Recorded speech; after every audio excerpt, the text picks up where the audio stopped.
Hi guys, Mike Goldstein here. I am so excited today. We have the biggest superstar in the dating world.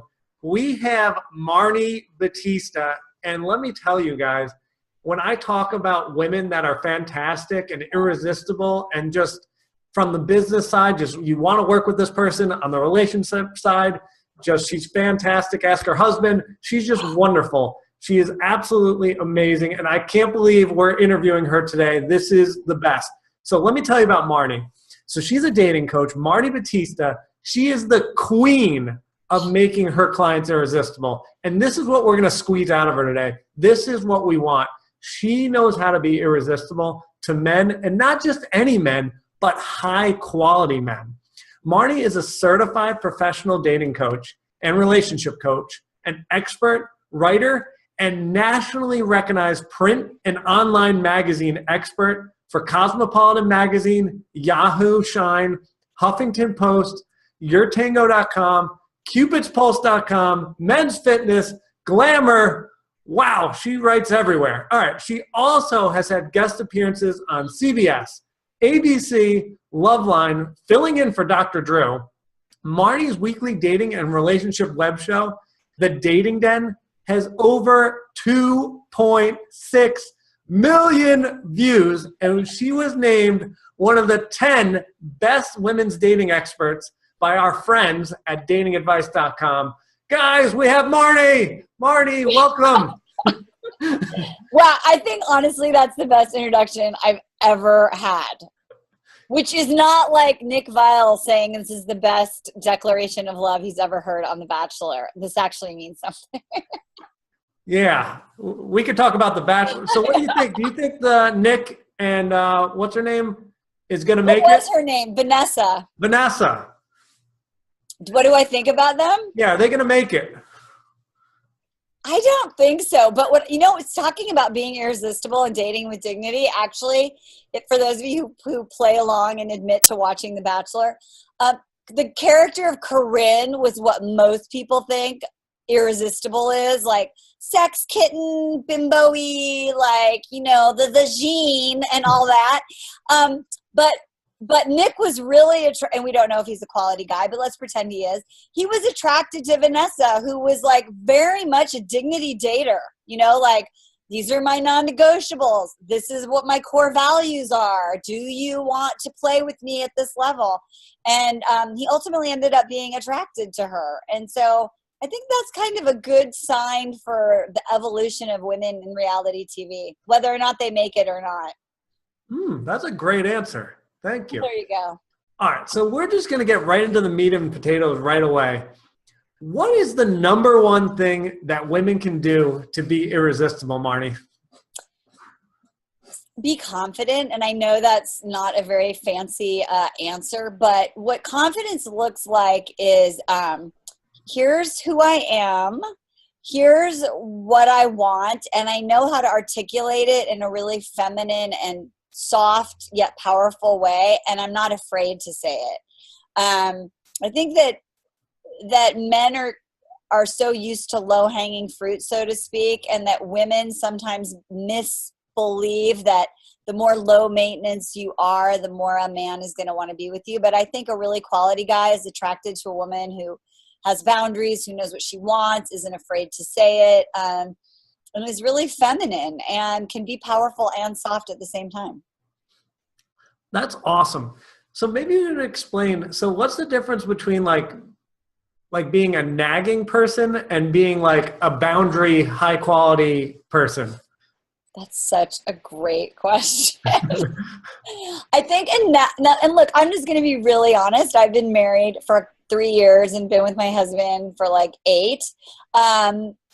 It's sometimes hard not to be naggy, especially when you're a woman who likes to get shit done, but it doesn't really support really an intimate relationship. So I think that naggy is like, why didn't you do that? I've told you 15 times to empty the dishwasher if you come home before me. Why? That's annoying. Like, I wouldn't want someone to talk to me that way. So feminine and powerful and boundaries would be like, you know, I just really appreciate that you go to work every day and you work so hard. And, you know, I know that you really, really want to make me happy. And so I feel like you're not hearing me or you don't care about what I need or want when the dishwasher isn't emptied. So can we figure out, can we have a conversation about it? What can we do about it? I love that. That's so good. Does your girlfriend nag or a hybrid, or is she like have really smoking hot boundaries? So what attracted to me was her boundaries. So she had amazing boundaries. And, you know, of course, I was trying to get in her pants quite quickly and she wouldn't let me. And so then it just made me try way and way harder. But yeah, now that we live together, yeah, she's just amazing. She's so complimentary. And that's what makes her irresistible to me. It's like, Mike, you're the greatest boyfriend on the planet. And she goes and says that to me all the time. I'm like, yeah. Totally agree. Yeah. That, you know, what's funny is I tell my husband all the time, like, you're my hero. You're so amazing. Like, you're the best husband ever, you know, all that stuff. And he's like, I just brought you coffee, you know? And I'm like, but that's why you're the best husband ever. And I really do think it makes a difference. And I think when we get in the busyness of life, or when you're dating and I think women are so like, you know, is he this? Is he that? Does he do this? Does he do that? That they forget, you know, to really see this person like holistically and appreciate the parts of the experience that a guy wants you to notice and appreciate. Oh my God, that was huge. We got to hammer this point home because you really just hit it on the head. You said when your husband gets you coffee that he is your hero. Like, look how big that compliment is from Marni. I mean, he must love that. If I got that, I have gotten that compliment and I feel fantastic. And that's what all men are going to feel like. You just compliment the small things in a big way and they're going to do backflips and they will keep doing things for you. And that's fabulous. All right, moving on. Not that men are like puppies or anything. They totally are. We're like Pavlov's dogs if you do it right. We totally are. All right. So what should women never, ever say to men? God. I was going to say something graphic and rude, but I don't really know. Go for it. Why not? Your dick's too small. You should never say that. Something you should never say to a man. You know, I'm trying to really say something brilliant here, but you know, I think in my own experience and what I hear women doing, and I think people do this a lot, is they overgeneralize. So it's like, you know, you never come home on time. You never remember holidays, or like, you never listen to me, or you're always, I think never and always are really, really harsh, and they're rarely true. And I think that it's almost the opposite of what we were talking about before about appreciating. And so a guy will automatically, I think, and you're a guy, so you can tell me, but be like, they're not even going to hear you anymore. They're going to go into like, that's not true. That one time I just think I think it's toxic when you're with relationship to use never and always. Oh, I totally agree. That is awesome. Good. Tell me if you like this, because I'm a big fan, and this is my system. It's making it super simple. When something specific happens, like you say, for example, let's go to your dishwasher. When you don't clean or take out the dishwasher, it makes me feel like you don't care about me, and then just shut up. Or it makes me feel bad. And you just use a very simple word, and then see if he says anything, see if he cares about you. Well, yeah. I mean, I think one of the other things I teach women, which you just said, is put a period on it. Like, I totally have to really be conscious of this. We have this need to be right. And we need to put like the dishwasher incidents on trial, right? So we're going to be like, you know, this is the case for the dishwasher, da da da, you know, da da da. And so I think that men just stop listening. And I think that what you said, what's really important is to get to the feeling. Like, I experience this dishwasher thing as like disregard or lack of care. And he'll be like, oh my God, that's not what and so I think that a really quality guy does want to make you happy, and he does care about you, and he does love you. So when you explain to him, your crazy ass woman brain, that the dishwasher means way more than the dishwasher, he'll be like, oh, thank you. Like, I don't speak woman so well, so now I get it. So you said that women need to put a period on it, but we also know that women need to feel heard. So how do they balance that?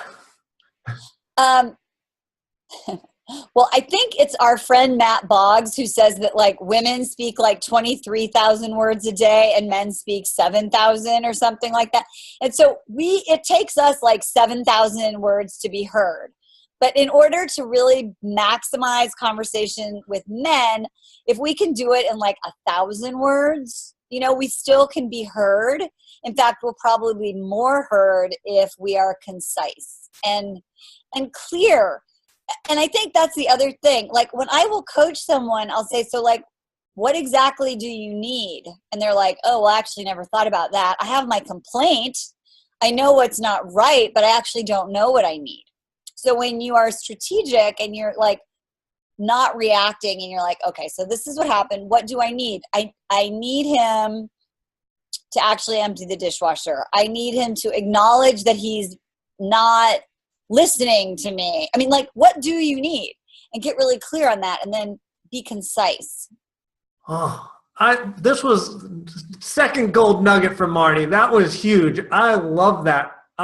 So I'm like, I own my own company, and there's a lot of men that are very successful business owners or successful business guys, and they don't have time for all these, the 7,000 words. And we love it when a woman just says, this is what I need from you. And the guy's like, all right, I will go do that because we love to accomplish things. And then we feel like heroes. And then we get our compliment. So this is the great advice Marni gives. Be concise, tell them what you need, and figure out what you need. That's amazing. I love that. Oh, Marni, you are the best. And what's interesting is sometimes when I forget my own advice and my husband's like, he'll literally be like, so you could stop talking now. Like, I love you, but I totally, I got it, and I think that, I think that we just over articulate on occasion. Nice.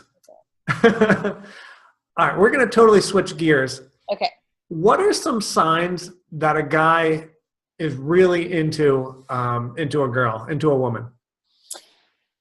Well, his words and actions match, right? Like everyone, no one is too busy to text or to, especially you're like, at first when I wanted to be with my girlfriend, I wanted to get in her pants. I mean, let's just go to basic instinct, right? Like the guy is really into you and that is his goal, either primary or secondary. He will not forget. He will not be too busy. If he does not follow through on his promises, I think consistently, I think that his words and actions are giving you the information you need. And it may not always be he's not into you. He's into his career more than he's into you. I have a client who, this guy, like, he just loves my client. Like, he adores her. He like can't be around her without like holding her hand. And they're involved in like a community together. They volunteer together. And, there's nothing more than he would like, I think, to be in a relationship. But because she had a boundary, she asked him for clarity. And he said, my dad is really sick right now. And I also have stuff going on in my business. And as much as I want to be in a relationship, I can't. I just can't. And that's a really, really important piece, is that when a guy is emotionally available, he has the time, it's a priority, and he's going to demonstrate that. So this is a loaded question, but since we got Marni here, we got to ask the expert. Let's say this guy is texting his woman every day, and then all of a sudden just like falls off the face of the earth, disappears. Do you have any idea what could be going on here? Why is the guy disappearing? Well, besides, I was going to say, like, he's a schmuck. No, that's not true. You know what? Here's the thing. Newsflash, men are human. And so stuff happens. Like, you know, I have a funny story about a woman who left, or a man who left his phone at a bar, and I'll tell you that in a minute. But the reason could be he met somebody else. His mother just got sick. His ex-wife just took him to court. He suddenly has his kids for 2 weeks, and he wasn't planning on it. I mean, like any reason why you wouldn't respond, you know? And I think that the problem is that most women automatically go to, what's wrong with me? What did I do wrong? And they take it personally. But then that feels crappy, so they get rid of it by blaming him or blaming men or blaming the dating site or your city or whatever it is. And so what I really want women who are listening to hear is that it doesn't mean that you're a flawed human not capable of love. I love that. Especially the end. You are not a flawed human because he disappeared. Awesome. Yeah, totally. And the quick story about the guy who left his phone at the bar, he went out with his friends. I think he dropped it, lost it, whatever. The guy at the bar kept it overnight. Well, meanwhile, the woman that he was dating said, hey, what's up? And when he didn't answer, her haze escalated into, I can't believe you're not answering me, to you're just like every single guy I've ever met, to don't ever call me again. And so he goes to pick up his phone the next, afternoon when the bar's open, and he was like, WTF, whoa, I just lost my phone for like 12 hours. Whoa. Yeah, so that's the stories that women make up, right? And we want to take you out of that reactive mode because clearly he did not continue to date her. So how do we get men to chase our women clients? I'm big into words and language and as a reflection of energy. And so I think the goal is not to get anyone to do anything. I think it's to be a person who inspires people to want to spend more time around you. So how do you inspire someone to want to be around you? You're authentic. You are able to communicate. You're interested in them. You're vulnerable. You are emotionally available. You're flexible. You're easy to be around a lot of the time. Not all the time, but a lot of the time. Every time I do a man panel, and you are a real certified man, so you can answer this also, but men that I talk to are like, I just want to be around a woman who makes me feel good. Like, they add something to my life. And so I think that when you're in the energy of like, what do I do to get him to chase me? It's like, they feel that. And so I would rather reframe and say a higher quality question of how can I inspire men to want to spend time with me and that's by being you, authentic you, joyful you.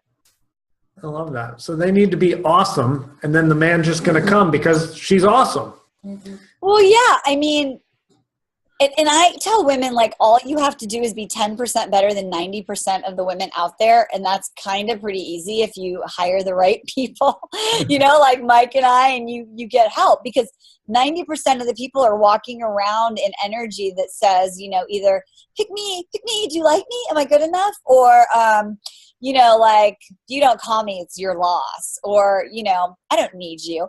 And guys are smart and they can pick that energy up. So if you're like a woman with boundaries and you're authentic and you're fun and you're interested and you're engaging and you're not in the interview mode and focused on the destination, a guy's gonna be like, wow, she's really different. And he'll be like, wow, she's really different. I better like be on my best and get her to want to go out with me again. And you flip the energy instead of like, how can I get him to do it? It's like, wow, he wants to just pursue you and treat you like the queen that you are. Ooh, that was a great answer.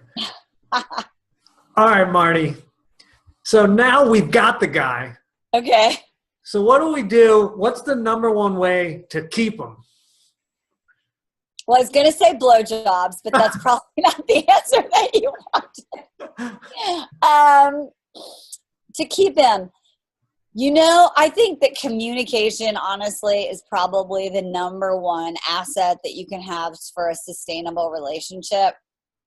And the ability and the desire to have the messy conversation. I think people don't want to have those. They try to avoid those, and then their resentment gets built up. Expectations or resentments waiting to happen. That's a great quote from Annie Lamott, and it's true, right? So if you don't communicate about what your expectations are, what you're needing or what you're wanting, and you just assume he's going to read your mind and you're reading his mind, you're just wrong. And so I think the best way to sustain an intimate relationship is through communication, which creates connection. All right. So you just talked about having the messy conversation, and I need to know, what is some strategy around going to have that messy conversation? Well, number one is, to acknowledge and appreciate and validate the other person, and to be clear on what it is that you are needing, wanting, and then to be collaborative, right? So instead of, here's what I want you to do, or here's the solution, is, so what do you think? I mean, most people, but especially men, really value freedom and choice. And so being told what to do feels kind of gross.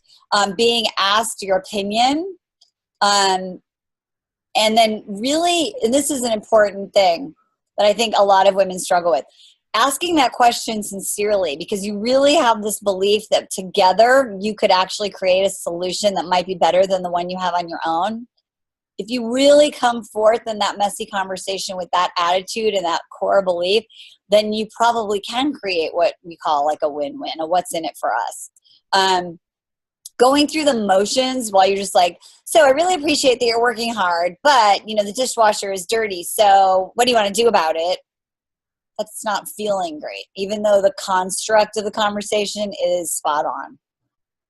Oh, I love that strategy. That's perfect. What about, is it important to have like good timing when you talk to your man about these things?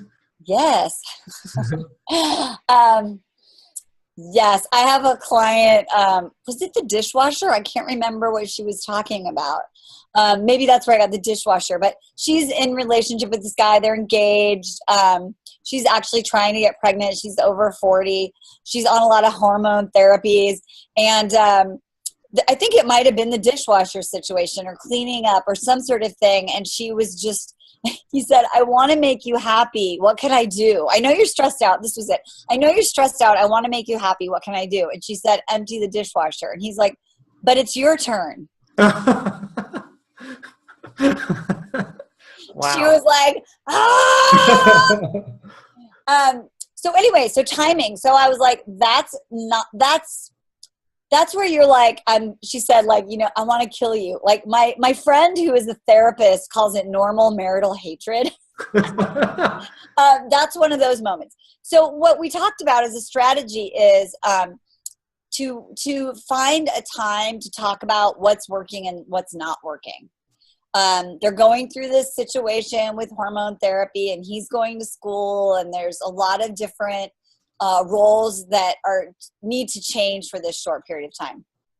And so what I do in my relationship is every Sunday, as much as we can, we have like a meeting, and we talk about what's working and what's not working. And so it just creates a time that's not in the heat of the moment to look at stuff and just sort of ask ourselves, what's going on. And so they started doing that meeting. And so she's like, wait, this is something I could talk about in the Sunday conversation. And I was like, yeah. And the reason is, you want to have a conversation when everyone is present. There's no distractions. You're not on the phone. You don't have 5 minutes before you have to be somewhere. And so I think if you don't have a regular time to talk with someone about that, you just say, like, I think this is worthy of a bigger conversation. When's the time where we can both really hash this out in a way we're not rushed? So if you're talking to your husband, or you're planning to talk to your husband, let's say every Sunday at 5, and for whatever reason, he's pretty stressed out this Sunday at 5, do you postpone it, or do you have the meeting anyway? That's really funny, because here's the thing. my husband's British, which it doesn't mean anything other than feelings are like, a stretch for him generally. And he works so hard at it. Anyway, and so there are some Sundays where he was like, "What's that fucking meeting?" But on the other hand, he's like, "I know it's really good because we talk about stuff that we don't want to talk about." And so we really do try and do it. Sometimes it's like, well, how about should we just do it short? Right? Should we do a really short one? Or he'll say, you'll appreciate this, Mike. He'll be like, could you dial down the CEO in you for this meeting like 20%? I feel kind of beat up this week. And I'm like, oh my God, yes, I totally need to work on that. So we have a conversation. We're not rigid. It's flexible. Or maybe let's go on a hike and have the conversation, not just sit at the kitchen table. I love it. Keep it interesting. Keep it interesting. Keeping it real. That's beautiful. All right. So we're totally reversing. All right. All right. So we've got our woman that maybe is recently single, maybe just got out of a divorce or just whatever, is ready to go dating wise. Her career is good. Everything's good. What does she need to do to get ready for love? Wow, that's a great question. Well, here's the thing. I mean, there's so many variations of this. There's people who will get ready for like 5 years. I'm sure you've had those, right?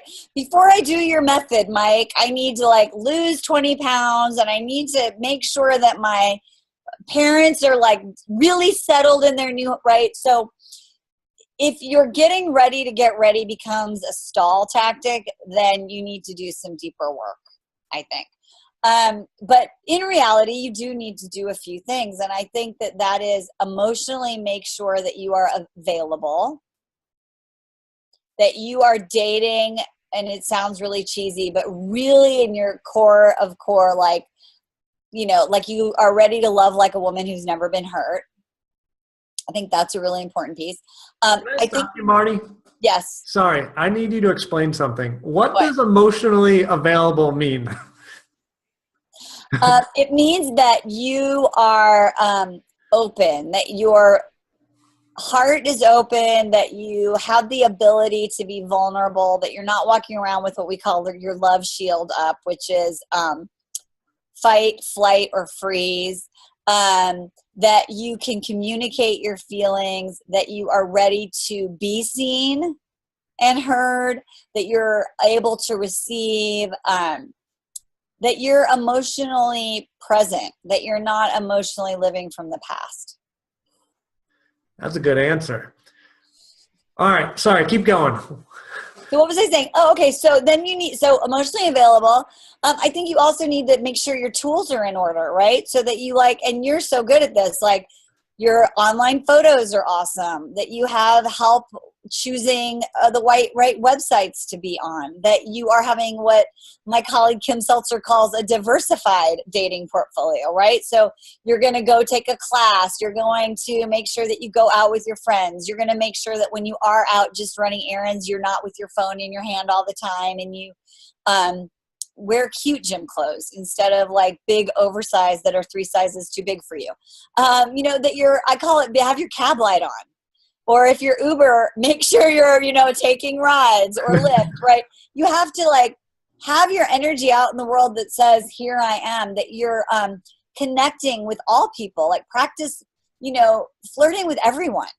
The guy at the gas station, talk to the cashier at the grocery store, be engaged in life. And so if you're able to do that and you're emotionally available and you aren't afraid to say, I want to find a man and I am working towards that, then you're ready to date. Whew. Third gold nugget. Everyone go back, rewind, listen to that again. That was perfect. That was spot on. All right. You're so awesome. That was the great answer. I'm going to re-listen to that. Okay. Okay. We got to keep moving. All right. So now our lovely lady dating. She's in the world. She's making it happen. She's going on a lot of dates, but she has no idea if the guys are interested. So how do we know if men are interested or not? Well, if they follow up, if they ask you out again, if they, if they're engaged with you, right? Are they curious about you? I mean, I have a client right now. It's a high-end client, so I'm on her OkCupid. It's like on my desktop, and there's definitely guys, and she's doing the Mike method, that are like, hey, it's obviously very sexual. Mhm. So you have to either like, okay, sir, come, are you willing to play at my level? Oh, they disappear. So I mean, you have to be in it. You have to engage in it. And if they clearly aren't being the kind of person you want to be with, then they're not into you, and that's okay.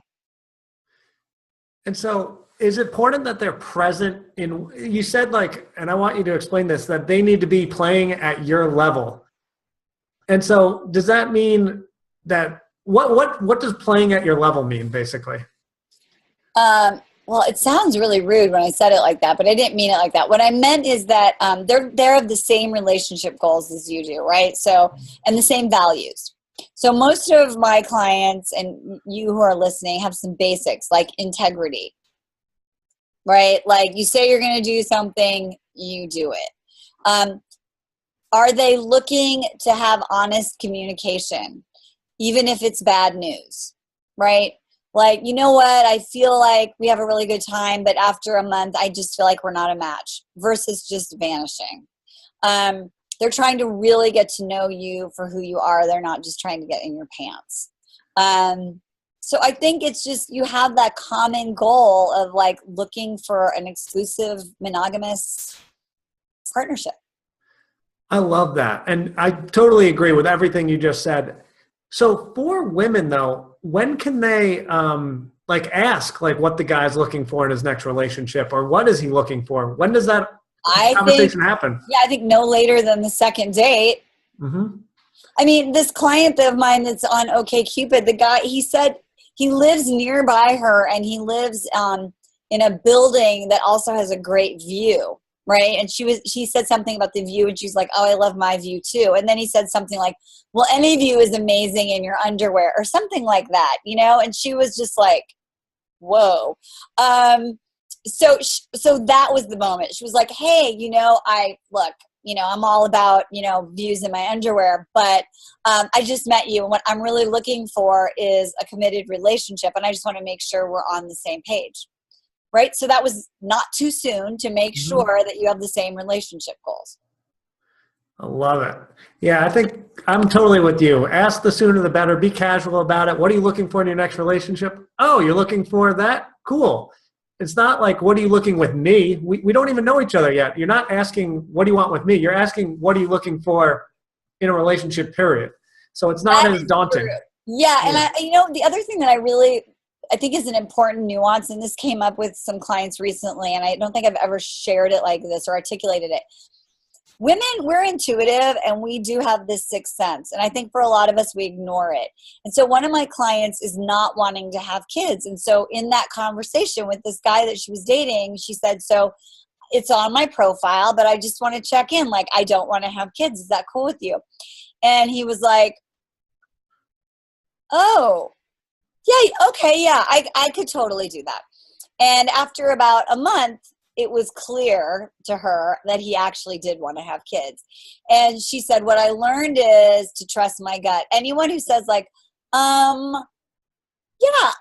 I'm totally looking for a committed relationship, like that's probably trust your gut on that one. That's a good caveat. That's great. All right. Our final question, Marni. You made it. You made it. You're going to make it off the hot seat. Okay. All right. But we got a big one for you. Okay, what is the number one piece of advice to take a woman from being single into a relationship? Wow. Stop. I would say stop from playing games.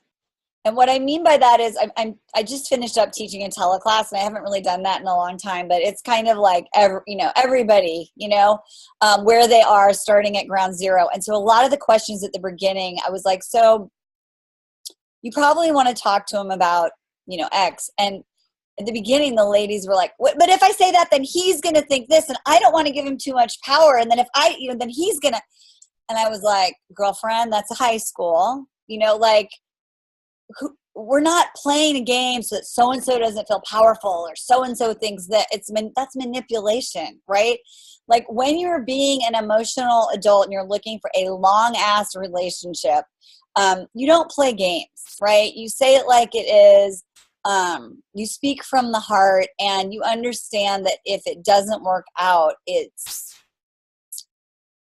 okay, right? Because there's an abundance of quality guys, and you're looking for not just any guy, you're looking for your guy. And that right guy, you don't need to play games. Awesome. All right, follow-up question. There is so many people that are making claims that there is not abundance of men that want to settle down.